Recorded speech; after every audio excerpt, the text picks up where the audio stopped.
நீங்கள் பாருக்கும் சாண்ட்ராக்கும் ஒரு சின்ன சண்டை வந்துருச்சு. அப்புறம் கிச்சன் விட்டு போயிட்டாங்க. பாத்திரம்லாம் கழுவி வச்சுட்டு போயிட்டாங்க. திருப்பி வந்து அமித் வந்து கத்திரிக்காயை சுட்டு விட்டுருக்காரு.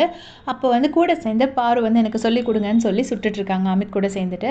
அவங்களுக்கு கொடுத்துருக்கிற வேலையெல்லாம் ஒழுங்காக பண்ண மாட்டேங்கிறாங்க. இந்த தேவையில்லாத வேலைக்கு வந்திருக்காங்க. அதை கேட்டு அமித் கிட்ட இது பண்ணிவிட்டு நான் எங்கள் அப்பா என்னை வந்து சின்ன வயசில் ஜூக்கு கூட்டிகிட்டு போயிருக்காங்க, நாங்கள் டைகர் பார்த்தோம், அந்த கதையெல்லாம் சொல்லிட்டு இருக்காங்க. அப்போ சாண்ட்ரா சொல்கிறாங்க, நீங்கள் இதுக்கு அங்கெல்லாம் போயிருக்க தேவையே இல்லையே, எங்கள் வீட்டுக்கு வந்திருந்தாலே போதும், நாங்கள் கேரளா தானே, ஸோ நீங்கள் வந்து டைகர் எல்லாம் பார்த்துக்கலாம் அப்படின்னு சொல்கிறாங்க. அப்புறமா பார்வதி வந்துட்டு கொஞ்சம் போயிட்டாங்க. அது பார்த்தா ஏதோ வம்பிலுக்கு வந்த மாதிரி தான் நமக்கு தோணுச்சு. ஆனால் அப்புறம் ஏதோ ஜென்ரலாக பேசி விட்டுட்டு போயிட்டாங்க. அப்புறம் இந்த பக்கம் பார்த்தீங்கன்னா திவ்யாவும் கனிகாவும் 2 பேரும் ஒரே மாதிரி ட்ரெஸ் போட்டிருக்காங்க. அப்போ திவ்யா சொன்னாங்க, நேற்றுக்கு எங்கள் அப்பா வருவாங்கன்னு நினச்சேன், அதுக்கப்புறம் இன்னும் தோணுச்சு இன்றைக்கி தான் வருவாங்கன்னு. ஏன்னா எல்லோரும் லாஸ்ட் டே வருவாங்கன்னு சொல்லும்போது அப்போ லாஸ்ட் டே இல்லை, மாற்றி நம்ம இன்றைக்கி இப்படி யோசிச்சு பார்ப்போம், இன்றைக்கே வருவாங்கன்னு எனக்கு தோணுச்சு அப்படின்னு சொல்லிட்டு அவங்க அதுக்காக ஒரு புது சல்வார்லாம் போட்டிருக்காங்க. எங்கள் அப்பா வருவாங்கன்னு தான் அந்த ட்ரெஸ் போட்டிருக்கேன் அப்படின்னு சொல்லிட்டு இருக்காங்க. அதே மாதிரி தான் கனிகாவும் ட்ரெஸ் பண்ணியிருக்காங்க. 2 பேரும் ஒரே மாதிரி பார்க்குறதுக்கு இருக்குது.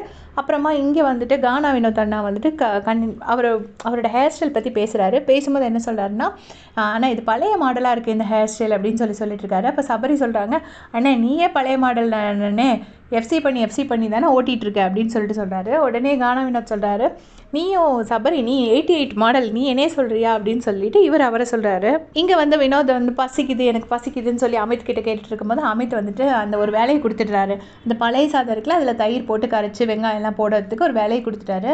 அந்த வேலையை கொடுத்ததுலேருந்து அவர் ஒன்றுன்னா கேட்டுட்ருக்காரு. வினோதனா வந்துட்டு எனக்கு அந்த பாத்திரத்தை கொடு, அதை கொடு, இதை கொடுன்னு கேட்டுட்ருக்காரு.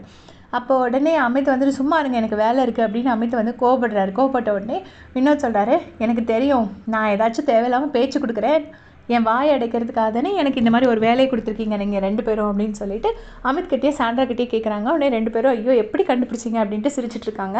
அதுக்கப்புறமா திவ்யா கிச்சனுக்கு வராங்க. அவங்க அந்த வேலையெல்லாம் பண்ணிகிட்ருக்காங்க. அமித் வேறு கத்திரிக்காயை வச்சு எதையோ ஒன்று பண்ணி நம்மளை கத்திரிக்காயை ஆர்டர் பண்ண வச்சுருவார் போல இருக்குது. அவ்வளோ பார்க்குறதுக்கே அவ்வளோ சூப்பராக இருக்குது. என்னத்தை தான் மனுஷன் சமைக்கிறாருன்னு தெரியல, ஏதோ ஒன்று சமைச்சிட்டே இருக்காரு. அப்போ திவ்யா சும்மா ஓட்டிகிட்டு இருக்காங்க. அடி பிடிக்குதுன்னு ஓடாதீங்கன்னா உங்கள் அடியில் பிடிச்சிட போகுது. அப்புறம் எங்கள் அண்ணா பேர் உப்பு சட்டி, உங்கள் பேர் உப்பு சட்டி, என் பேர் பால் டப்பா அப்படின்லாம் ஏதோ ஓட்டிகிட்ருக்காங்க அமித்தை.